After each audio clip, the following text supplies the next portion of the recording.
Ciao à tutti, bonjour, bonsoir, dépendamment de l'heure à laquelle vous tombez sur cette vidéo. Alors, la santé hormonale passe par une évacuation régulière des selles. Si. Aujourd'hui, nous allons un peu parler du fait que la constipation mine à notre santé hormonale. Moi, c'est Caroline. Ici, nous parlons, si tu me vois pour la première fois, ici, nous parlons de la santé hormonale de la femme.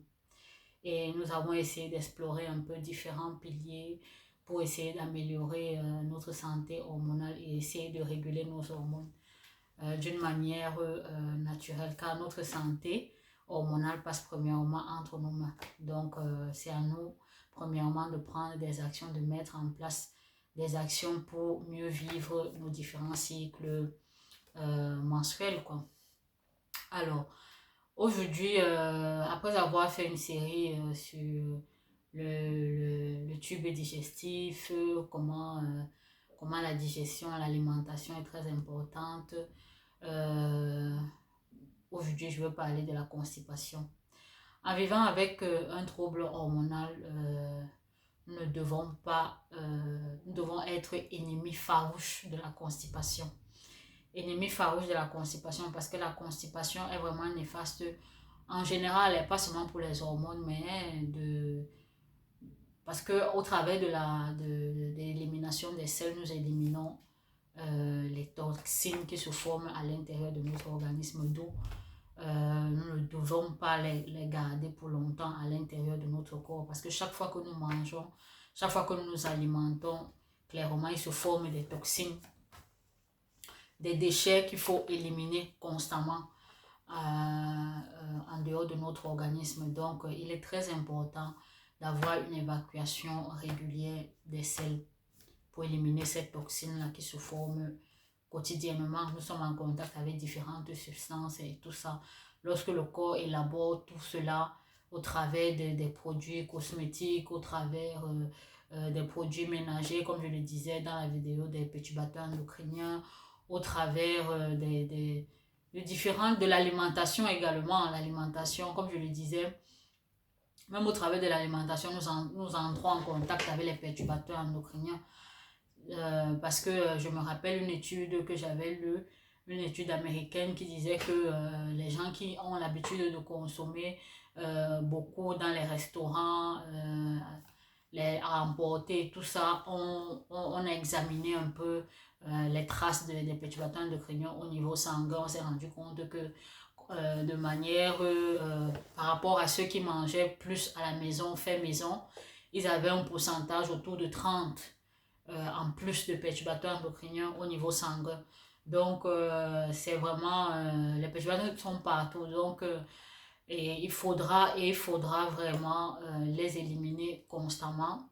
On ne peut pas les éviter parce qu'ils sont dans notre environnement en général. C'est vrai, il y a des actions qu'il faut mettre en place pour essayer un peu de diminuer leur contamination, leur exposition. Mais en outre, il faudra aussi contrôler si on évacue constamment les selles parce que au travers des selles, on élimine toutes ces toxines, toutes ces molécules indésirables qui ne doivent pas rester à l'intérieur de notre organisme, quoi, qui sont néfastes pour nous. Alors, un intestin paresseux mine la santé hormonale de la femme, affaiblit sa santé et mine la santé hormonale de la femme, ton bien-être en général. Alors, la santé hormonale passe par une régulière évacuation des selles, car au travers de cette élimination, les toxines et les métabolites des hormones sont ainsi éliminés et cela évite une surcharge des oestrogènes au niveau sanguin. La normalité, selon la norme, chaque fois que nous nous alimentons, normalement, nous devrons faire des selles parce que chaque fois que nous mangeons, l'organisme qui est vraiment qui est vraiment particulier, assez puissant, il retire les nutriments dont il a besoin et normalement il y a des sels dont il n'a pas besoin qu'il faudra normalement qu'on élimine. Donc chaque fois que nous mangeons, ce qui est sûr c'est qu'il y a des déchets à éliminer et c'est pas bon si ces déchets restent constamment à l'intérieur de notre organisme parce qu'ils deviennent toxiques pour nous. Donc, la normalité veut que nous allions au sel chaque fois que nous mangeons. Donc, tous les différents repas que nous avons, nous devrons normalement aller au sel 2 fois par jour. Si on a 2 repas 2 fois par jour, normalement, c'est ça la norme, quoi. Si ce n'est pas le cas, une évacuation à la semaine acceptable est de 3 évacuations à la semaine. Et si c'est moins de 3 évacuations à la semaine, là, c'est grave. Il faudra consulter parce que là, ça veut dire qu'il y a vraiment un problème. Et il faut chercher à comprendre l'origine et essayer de résoudre. Parce que si en une semaine, en 7 jours, on n'arrive pas à évacuer minimum 3 fois, c'est dangereux. C'est vraiment dangereux, quoi. Il faut s'adresser à un médecin pour essayer de comprendre la cause, essayer de résoudre le problème. Le bon fonctionnement de notre côlon est décisif pour notre santé. Comme je le disais, santé en général, également santé hormonale. Si les excréments sont solides, cela signifie qu'ils sont restés pendant un temps excessif dans le côlon. Et c'est possible qu'ils soient devenus toxiques. Donc, outre choisir, comme je le disais, une bonne alimentation et aussi une bonne hydratation. Parce que l'hydratation facilite aussi l'élimination des déchets de notre organisme. Car en demeurant pendant longtemps au niveau du côlon, les sels, ils commencent à fermenter. Ils sont fermentés par notre microbiote intestinal de manière excessive. Et lorsque cette fermentation se passe de manière excessive, il y a des toxines qui se fabriquent. Et ces toxines-là ont le risque d'être réabsorbées au niveau de la barrière intestinale. D'où vraiment, il ne faut pas que les sels durent longtemps au niveau de notre côlon. Il faut qu'ils soient éliminés, quoi. Et même les substances nutritives qui doivent être absorbées au niveau du côlon deviennent aussi toxiques. Donc, s'il y a les sels qui stationnent là pendant longtemps, même les substances dont on a besoin qui sont nutritives pour notre organisme risquent d'être fermentées en excès et deviennent toxiques. Donc, elles ne sont plus utiles pour nous, quoi. Donc, il faudra vraiment veiller à cela. Les signes de la constipation, les migraines, la fatigue, la sudoration malodorante également. Ça veut dire que les selles durent beaucoup au niveau du côlon. Il y a aussi également l'acné et il y a l'eczéma, qui sont un signe qu'on n'élimine pas facilement les déchets de notre organisme. Il existe différents types de constipation. La constipation qui est due à un intestin paresseux, qui se contracte de façon lente. Là, c'est un problème de l'intestin directement. Et un autre type est dû aux muscles de la zone pelvienne qui sont dédiés à la défécation, qui ne sont pas coordonnés. Si les muscles-là ne sont pas coordonnés, clairement, on aura une constipation, quoi. Donc, et dans ce cas, vraiment, quand les muscles ne sont pas coordonnés, cela s'observe généralement pour les femmes qui ont déjà peut-être plusieurs grossesses. C'est pour cela qu'on entend souvent parler de rééducation du périnée. Donc, après avoir accouché par voie basse, normalement, il faut faire des exercices et tout. Là, il y a des spécialistes pour ça, pour essayer de rééduquer le périnée parce que les muscles ont été un peu traumatisés durant l'accouchement. Donc, il faudra les entraîner pour qu'ils redeviennent toniques, quoi.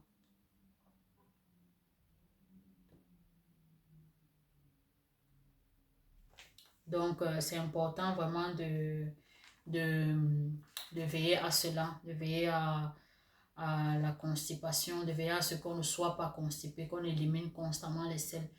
Parce que je ne sais pas si je l'ai rappelé, je pense dans une vidéo des fibres, on parlait du fait que si on n'élimine pas constamment les selles, on risque d'entretenir la dominance œstrogénique. Ça, c'est justement pour cette raison. On risque d'entretenir cette dominance œstrogénique et avoir un excès d'œstrogène au niveau sanguin.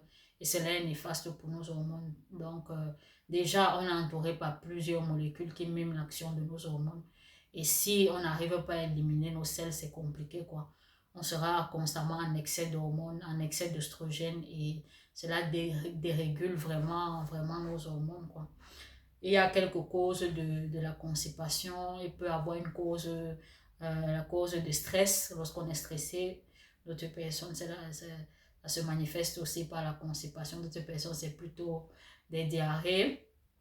Il y a l'anxiété aussi, parce que l'anxiété et le stress agissent sur la sérotonine qui est l'hormone du bonheur. Et la sérotonine, si on produit moins la sérotonine au niveau intestinal, parce qu'on disait que la grande partie de sérotonine que nous produisons dans notre organisme se fait au niveau de l'intestin, plus de 80% si je ne me trompe pas. Et l'autre, la percentuale, le pourcentage restant est produit au niveau du cerveau. Mais la plus grande partie est produite au niveau de l'intestin. Si on produit moins à cause du stress ou de l'anxiété, c'est clair que la motilité intestinale sera réduite parce que la sérotonine, outre agir sur notre humeur, sur la bonne humeur, elle facilite également la motilité intestinale. Donc, par conséquent, l'élimination des déchets, quoi, des sels. Une autre cause, la mauvaise alimentation. Comme je vous le répète toujours, ici, là, vraiment, l'alimentation, c'est un pilier vraiment très important par rapport à la santé hormonale. Si on ne mange pas bien, si on mange la mauvaise bouffe, c'est clair que on sera constamment constipé et on va continuer à entretenir cette dominance œstrogénique au niveau sanguin, ce qui est néfaste pour nos hormones, quoi. Et également la sédentarité, parce que lorsqu'on est sédentaire, la motilité intestinale est réduite.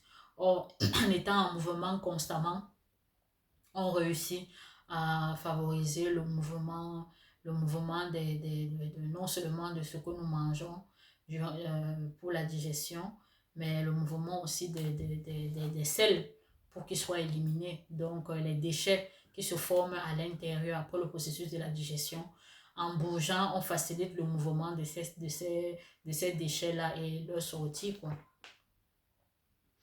C'est vrai, il existe des solutions temporaires pour remédier à la constipation, mais comme je le dis souvent, vraiment, c'est comme le nom l'indique, non, ce sont des solutions temporaires, bref, de courte durée. Elles ne doivent pas être, ces solutions ne doivent pas perdurer dans le temps, quoi. Donc, il faudra vraiment faire très attention à ne pas les utiliser pour des longues périodes, parce que sinon, on rend notre intestin paresseux, il ne va plus vouloir travailler et là, ça crée un autre problème, quoi. Donc, normalement, ces solutions-là, c'est vraiment de brève durée. Je tiens toujours à le répéter parce que sinon, notre intestin n'arrive plus à travailler de façon autonome et c'est pas bon, quoi. On empire la chose. Et comme solution temporaire à la constipation, nous avons les laxatifs à base de fibres non digestes qui augmentent le volume des selles. Il y a aussi d'autres types de laxatifs, le type osmotique qui attire l'eau durant le trajet au niveau du tube digestif et transmettent de l'eau aux selles qui deviennent plus mous et favorisent leur sortie. Il y a également des laxatifs de contact qui irritent les terminaisons nerveuses de la muqueuse intestinale. Ainsi, elle élimine les déchets. Et il y a aussi les laxatifs lubrifiants, émollients, qui rendent les selles un peu plus molles, glissantes et qui facilitent le transit. Je tiens toujours à le répéter. C'est facile de devenir dépendant de ces molécules-là. Donc, il faudra seulement les utiliser vraiment en cas de force majeure et de façon brève. Parce que si l'on s'habitue à utiliser cela pour évacuer les selles constamment, on risque d'être dépendant et ce n'est pas une bonne chose. Non seulement c'est un coût financier, mais en plus de cela, notre intestin devient paresseux. Il ne travaille plus. Or, normalement, il devrait le faire de lui-même. Pour remédier à cela, à la constipation, comme je l'ai dit dans la vidéo des fibres, vraiment consommer les fibres autour de 20 à 30 grammes par jour. Les fibres, ça aide pour réduire la constipation, ça nourrit notre microbiote intestinal qui renforce notre système immunitaire, qui renforce notre barrière intestinale. Vraiment, les fibres, les légumineuses 2 à 3 fois la semaine, les fibres tous les jours, vraiment, les légumes et tout ça, les graines, tout ça en général, quoi. Il faut vraiment y penser, quoi, parce que la constipation est vraiment l'ennemi est notre ennemi en cas de troubles hormonaux. Il ne faut vraiment pas, il faut la combattre de manière farouche. Parce qu'étant déjà exposé, comme je le disais, étant déjà exposé à plein de molécules nocives, à plein de perturbateurs endocriniens, si de surcroît on ne réussit pas à éliminer tous ces déchets, toutes ces toxines-là, c'est compliqué, ça crée vraiment un cocktail néfaste qui va aller troubler nos hormones. Donc, il faudra toujours faire attention à ce domaine de la constipation, là. Parce que la constipation entretient la dominance œstrogénique. Je l'ai dit que si on est constipé constamment, on réabsorbe constamment les hormones œstrogènes. On les ramène au niveau sanguin et cela crée vraiment un déséquilibre. Donc, il faudra vraiment faire attention à cela. Donc, comme je disais, c'est vraiment important de combattre farouchement la constipation ayant un trouble hormonal. Moi, je me rappelle dans mon enfance, à l'école primaire comme ça, là, et au début du secondaire, d'habitude, j'étais vraiment constipée, quoi. Parce que non seulement Oh, on avait une alimentation assez riche en fibres, mais je crois que la période là, je n'associais pas assez de liquide, donc de l'eau. C'est pour cela que je souffrais de constipation. Parce qu'une chose une chose est de consommer assez de fibres, mais ces fibres-là ne peuvent pas réduire la constipation s'il n'y a pas une hydratation adéquate. Donc, il faut assez s'hydrater, comme ça forme le gel et ce gel sera facilement éliminé. Or, si tu prends seulement les fibres seules, sans t'hydrater assez, c'est compliqué. Tu vas toujours entretenir cette constipation et cette dominance œstrogénique. Donc, il faut vraiment associer la bonne alimentation riche en fibres, une hydratation adéquate et également le mouvement, éviter la sédentarité pour essayer de réguler nos hormones, quoi. Ok, aujourd'hui, c'était juste nous rappeler ce domaine de la constipation, là, de ne pas être paresseux. Parce que si nous sommes paresseuses, c'est compliqué par rapport à nos hormones. Il faut vraiment bouger constamment pour favoriser cette motilité intestinale, manger les fibres et s'hydrater de manière adéquate pour favoriser l'évacuation des selles, non? Et réduire cette dominance au niveau sanguin, cette dominance œstrogénique. Ok, c'est tout pour aujourd'hui. Si le contenu te parle, n'hésite pas à te joindre à nous. On se dit à la prochaine. D'ici là, vous vous portez bien. Ciao.